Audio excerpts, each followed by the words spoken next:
নবী তার বাবার জন্য কাঁদবেন না। এমন নবী পেয়েছি যেই নবী কিয়ামতের দিন তার সন্তানদের জন্য কাঁদবেন না। এমন নবী পেয়েছি যেই নবী কিয়ামতের দিন তার নাতি হাসান হুসাইনের জন্য কাঁদবেন না।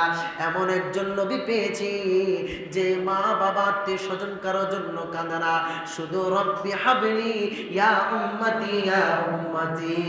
সুবহানাল্লাহ। তিনি কেমন নবী? যেই নবী তার আপন পিতা মাতা ছেলে সন্তান নাতি হাসান হুসাইন তাদের জন্য তিনি কাঁদবেন না। তিনি শুধু বলবেন কিয়ামতের ইয়া উম্মতি, আল্লাহ আমার উম্মতের কি হবে? আমার উম্মতকে ছাড়া আমি জান্নাতের মধ্যে যাব।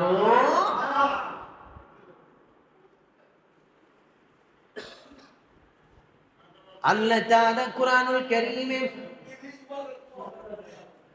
ইরশাদ করলেন, আল্লাহ তাআলা বলে বিসমিল্লাহির রহমানির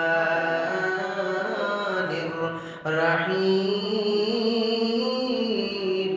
ইয়া আইয়ুহান নাবিয়্যু ইন্না আরসালনাকা শাহিদাও ওয়া মুবাশশিরান ওয়া নাযীরা। আল্লাহ তাআলা বলে ইয়া আইয়ুহান নাবিয়্যু হাবিব ইন্না আরসালনাকা শাহিদাও, আপনি সাক্ষী হয়ে যান, ওয়া মুবাশশিরান ওয়া নাযীরা, আপনি সুসংবাদদাতা ও সতর্ককারী রূপে প্রেরণ করেছি।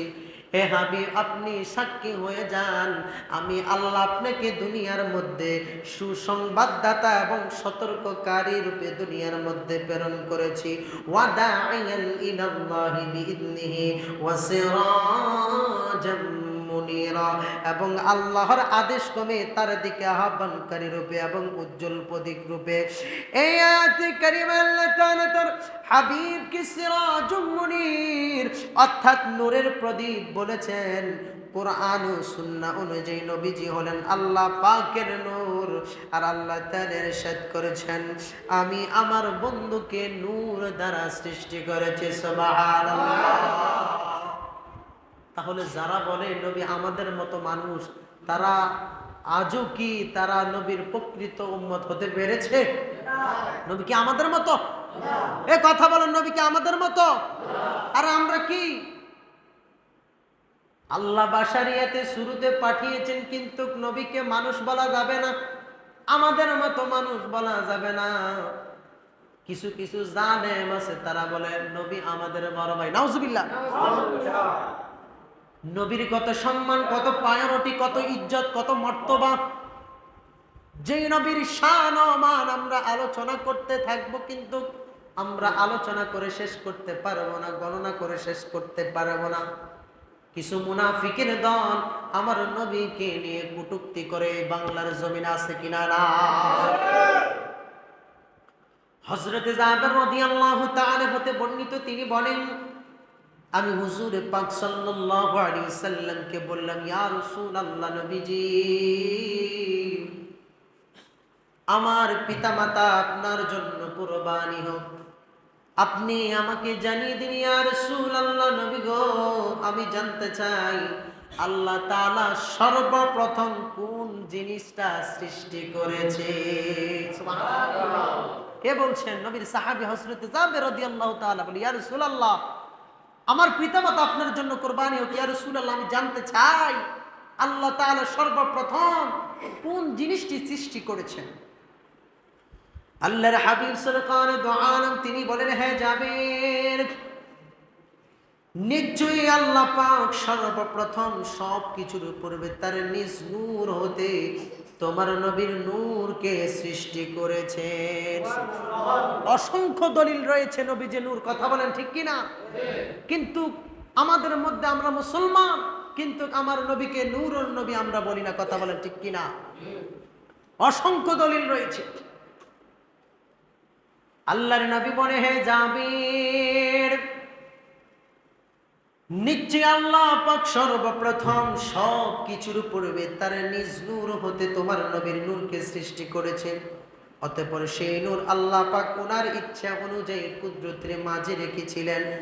আর সেই সময় লৌহ কলম জান্নাত জাহান্নাম ফেরেশতা আসমান জমিন চন্দ্র সূর্য গ্রহ নক্ষত্র মানুষ জিন আল্লাহ তাআলা ওই সময় কোনো কিছুই সৃষ্টি করে না।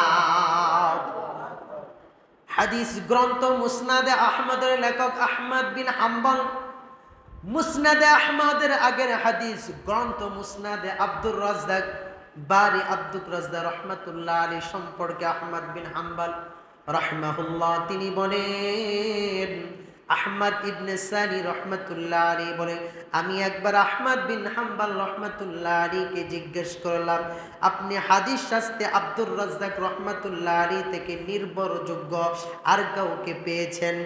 আহমদ বিন হাম্বল রহমাতুল্লাহ আলাইহি বলেন, না, আমি আর কাউকে পাইনি। অতএব উক্ত হাদিসটি নিঃসন্দেহে সহিহ। কোন হাদিসটি? যে হাদিসটি এসেছে নবীজি নূর, সুবহানাল্লাহ, উক্ত হাদিসটি সহিহ, এটার মধ্যে কোনো বেজাল নাই, জাল হাদিস নয়, সহিহ হাদিস, নবীজির নূর। জগৎ বিখ্যাত মুহাদ্দিস ইমাম আল্লামা বাইহাকি রাহমাতুল্লাহ আলাইহি উনার কিতাবে উনি বর্ণনা করেন, ইন্নাল্লাহা তাআলা খালাকা ক্বাবলাল আশিয়া নূরু নাবিয়িকা, নিশ্চয়ই মহান আল্লাহ পাক সর্বপ্রথম তার নবী রাসূল সাল্লাল্লাহু আলাইহি সাল্লাম নূর মুবারক সৃষ্টি করেছেন। ইমামুল মুহাদ্দিসিন মোল্লা আলী কারি রাহমাতুল্লাহ আলাইহি হুজুরে পাক সাল্লাল্লাহু আলাইহি ওয়াসাল্লামের নূর মুবারক পূর্ব ও পশ্চিমে পরিপূর্ণভাবে প্রকাশ পেয়েছে। আর মহান আল্লাহ পাক সর্বপ্রথম নবীর নূর মুবারক সৃষ্টি করেছেন, তাই নিজ কিতাবে কালিমুল্লাহ কালামুল্লাহ শরীফে তার মুবারক রাখেন নূর, সুবহানাল্লাহ। হযরত আবু হুরায়রা রাদিয়াল্লাহু তাআলা হতে বর্ণিত, তিনি বলেন, নিশ্চয়ই একদিন রাসূল পাক সাল্লাল্লাহু আলাইহি সাল্লাম জিবরাইল আলাইহিস সালামকে জিজ্ঞেস করলেন, ওহে ভাই জিবরাইল, ও জিবরাইল, তোমার বয়স কত আমি জানতে চাই। কে বলেছেন? রাসূলুল্লাহ বলেছেন। রাসূলুল্লাহ বলে, জিবরাইল বলো তো তোমার বয়স কত? সুবহানাল্লাহ। আল্লাহ রাসূল জিবরাইলকে প্রশ্ন করে, হে জিবরাইল বলো তো তোমার বয়স কত? জিবরাইল আলাইহিস সালাম বলে, ইয়া রাসূলুল্লাহ, আমি বলতে পারবো না, আমি সঠিক বলতে পারবো না আমার বয়স কত। ইয়া রাসূলুল্লাহ, নবীজি, আমি সঠিকভাবে বলতে পারবো না আমার বয়স কত, তবে আমি একটা জিনিস বলতে পারবো, আমি চতুর্থ পর্দায় চতুর্থ আসমানে একটি নক্ষত্র দেখেছি, সেই নক্ষত্র প্রতি ৭০,০০০ বার একবার উদিত হয়। ওই ৭০,০০০ বার যেই নক্ষত্রটা উদিত হয়, সেই নক্ষত্রটা আমি জিবরাইল ৭২,০০০ বারে দেখেছি। যেই নক্ষত্রটা চতুর্থ আসমানে উদিত হয়, ইয়া রাসূলুল্লাহ, আমি জিবরাইল এই ৭০,০০০ বছর পর একবার উদিত হতে দেখেছি, এটা ৭২,০০০ বার। কত হাজার বার? কথা বুঝেছেন? এই নক্ষত্রটা ৭০,০০০ বছর পর একবার উদিত হয়। কতবার? একবার। আর জিবরাইল আলাইহিস সালাম এই নক্ষত্র দেখেছেন ৭২,০০০ বার। তাহলে তিনার বয়স কত বেশি, কত বেশি, কথা বলেন ঠিক কিনা? এই কথা বলার পর আমার রাসূল জিবরাইলকে ডাক দিয়ে বলে, জিবরাইল, চতুর্থ আসমানে যেই নক্ষত্রটা তুমি দেখেছ, জিবরাইল, আল্লাহর কসম, যে আল্লাহর হাতে আমার প্রাণ, সেই আল্লাহর কসম করে বলে, জিবরাইল, যে নক্ষত্রটা তুমি চতুর্থ আসমানের মধ্যে ৭২,০০০ বার উদিত হতে দেখেছ, ও জিবরাইল, সেই নক্ষত্রটা হলাম আমি রাসূলুল্লাহ। সুবহানাল্লাহ। হযরত জাবির রাদিয়াল্লাহু তাআলা হতে বর্ণিত, আর যখন আমার নির্ধারিত সময়ে মূসা এসে গেল এবং তার রব থেকে তার কথা বলল, সে বলল, হে আমার রব, আমি আপনাকে দেখিনি, আপনি আমাকে দেখবেন, কিন্তু বললেন তুমি আমাকে কখনো দেখবেন না, বরং তুমি পাহাড়ের দিকে তাকাও। পাহাড়ের দিকে যখন মূসা তাকাইলেন, আল্লাহর নিজ স্থান থেকে স্থির থাকে তিনি দেখতে পেলেন সুই পরিমাণ যখন নূরের ছায় ফেলে দিলেন, নূরের নূর উজ্জ্বল ফেলে দিলেন, তামাম ওই জায়গার তুর পাহাড়টা ছাই ছাই হয়ে গেল। সুবহানাল্লাহ, এটা মাওলার লীলা খেলা। তুর পাহাড় জ্বলে ছাই ছাই হয়ে গেল, কিন্তু মূসা নবী জ্বলল না। ঠিক কিনা? আল্লাহ তাআলা আপনার আমার নবীকে রহমত হিসেবে দুনিয়ার মধ্যে পাঠিয়েছেন। মা আমেনা ডেকে বলে, মা আমেনা যখন মা আমেনার গর্ভের মধ্যে আমার নবী এখনো আসেন নাই, তখন মা আমেনা যখন কূপের মধ্যে পানি আনতে যাইত, কত কষ্ট হইত। কূপের পানি নিচের মধ্যে থাকতো, কত কষ্ট হইত। তখন কিন্তু মা আমেনার গর্ভের মধ্যে আমার নবী এখনো আসে নাই। যখন মা আমেনা রাস্তা দিয়ে চলাচল করত, পাথর দিয়ে হাঁটত, তখন পায়ের মধ্যে কত আঘাত পেত, কত কষ্ট পেত। রৌদ্র দিয়ে যখন মরুভূমির প্রান্তরে মা আমেনা হাঁটত, তখন কত রোদ লাগতো, কত খারাপ লাগতো। কিন্তু আল্লাহর কি কারিশমা, যখন মা আমেনার গর্ভের মধ্যে আমার দয়াল নবীজি নূরের নবী এসেছিলেন, আমার নবী আসার কারণে মা আমেনা যখন কূপের মধ্যে পানি আনতে যায়, আমার দয়াল নবীর খাতিরে কূপের পানিগুলো উতরে উতরে সামনে চলে আসে। সুবহানাল্লাহ। কার খাতিলে? নবীজির খাতিলে। আশেপাশের লোকেরা বলেন, হে আমেনা, বুঝলাম না, আমরা যখন পানি আনতে যাই তখন পানি তলার মধ্যে থাকে, কূপের পানি উঠাইতে আমাদের অনেক কষ্ট হয়। যখনই তুমি আসো, তুমি আসার সাথে সাথে কূপের পানিগুলো উতরে উতরে সামনে চলে আসে। ও আমেনা, এ কি জাদু করলা তুমি, এ কি হয়ে গেল? আমেনা ডাক দিয়ে বলে, না না না, এটা কোনো জাদু নয়, এটা তোমরা জানোনি, আমার গর্ভের মধ্যে এমন একজন পয়গম্বর, আমার গর্ভের মধ্যে এমন একজন নবী, যিনি হলেন নূরুন আলা নবী। সেই নবীর কারণে, এই আমার সন্তানের কারণে, বরকতের কারণে আল্লাহ তাআলা কূপের পানি উঠিয়ে দিয়েছে। সুবহানাল্লাহ। এবার যখন মা আমেনা রাস্তা দিয়ে হেঁটে যাইতেন, ফেরেশতারা কি করতেন, ওই রাস্তার মধ্যে এমন ভাবে জান্নাতের গালিচা বিছিয়ে দিত, যে গালিচার মধ্যে হেঁটে যাইত, আর আমেনার কষ্ট হইত না। যখন আমেনা রাস্তা দিয়ে হেঁটে যাইতেন, রৌদ্র লাগতো, তখন আল্লাহ তাআলা এক খণ্ড মেঘ মা আমেনার মাথার উপরে ছায়া দেওয়ার জন্য বলে দিয়েছে। বন্ধুরা আমার, উসিলাকে, আমার রাসূল, উসিলাকে রাসূলুল্লাহ, উসিলাকে রাসূলুল্লাহর কারণে আমেনার কষ্ট দূর করে দিয়েছেন কে? আল্লাহ। কে দিয়েছেন? আল্লাহ। তাহলে উসিলা তালাশ করার দরকার আছে কিনা নাই? কথা বলেন, আছে কিনা নাই? অনেকে ফতুয়া দেয় উসিলা লাগে না, ডাইরেক্ট আল্লাহর কাছে চাইলে হয়। উসিলার দরকার আছে কিনা নাই? আমরা রাসূলুল্লাহর উসিলা নিয়ে আল্লাহর কাছে ক্ষমা চাই কি চাই না? আমরা ওলি আল্লাহর উসিলা নিয়ে আল্লাহর কাছে ক্ষমা চাই কি চাই না? উসিলা করা জায়েজ আছে, অবশ্যই জায়েজ আছে। একজন আল্লাহর প্রিয় বান্দার উসিলা নিয়ে একজন প্রিয় বান্দা তখনই হতে পারে, একজন আল্লাহর ওলি তখনই হতে পারে, যখন তিনি দুনিয়ার আরাম আয়েশ আনন্দ সাজ সহ্য সবকিছু ছেড়ে দিয়ে মাওলার জন্য পাগল হয়ে যায়, তখন সেই প্রকৃত আল্লাহর ওলি হতে পারে। কথা বলেন ঠিক কিনা? সেই আল্লাহর ওলির দরবারে গেলে কাজ হবে। ওই ভণ্ড কিছু ওলি আছে, ভণ্ড কিছু দরবার আছে, সেগুলোর মধ্যে গেলে আপনাদের কোনো ফায়দা হবে না। ফায়দা হবে? তারা কি দিবে? তারা নিজে তো নামাজ পড়তে পারে না। কথা বলেন ঠিক কিনা? সেই জন্য ভাইরা আমার, আমরা আমার নবীকে পেয়েছি, রাসূলুল্লাহর প্রতি আমরা বেশি বেশি দুরূদ শরীফ পড়ব, রাসূলুল্লাহকে আমরা ভালোবাসবো, রাসূলুল্লাহর প্রতি আমরা প্রেম মোহাব্বত ভালোবাসা উৎসর্গ করে দিব। কেননা তিনি কিয়ামতের দিন উম্মতকে ছাড়া জান্নাতের মধ্যে যাবে না। সেই দিন আল্লাহ বলবে, হে হে হাবিব, আপনার যে উম্মতকে আপনার ভালো লাগে তাকে আপনি বেছে বেছে জান্নাতে নিয়ে যান। অনুমতি দিয়েছেন কে? অনুমতি দিয়েছেন কে? অন্য কোন নবীদেরকে, অন্য কোন পয়গম্বরদেরকে আল্লাহ সেই অনুমতি, সেই পারমিশন দেয় নাই, পারবেও না। কিন্তু সেই দিন আপনার আমার নবী সরকারে দো আলম নূরে মুজাসসাম, সেই নবী সেদিন বেছে বেছে উম্মতদেরকে জান্নাতের মধ্যে নিয়ে যাবে। এবার আসুন ভাইরা আমার, রাসূলুল্লাহ যেহেতু বেছে বেছে নিব, তাহলে দুনিয়ার মধ্যে রাসূলুল্লাহকে ভালোবাসার দরকার আছে কিনা নাই? রাসূলুল্লাহর প্রতি দুরূদ শরীফ পড়ার দরকার আছে কিনা নাই? রাসূলুল্লাহর প্রতি, রাসূলুল্লাহ সুন্নতের অনুসরণ করার দরকার আছে কিনা নাই?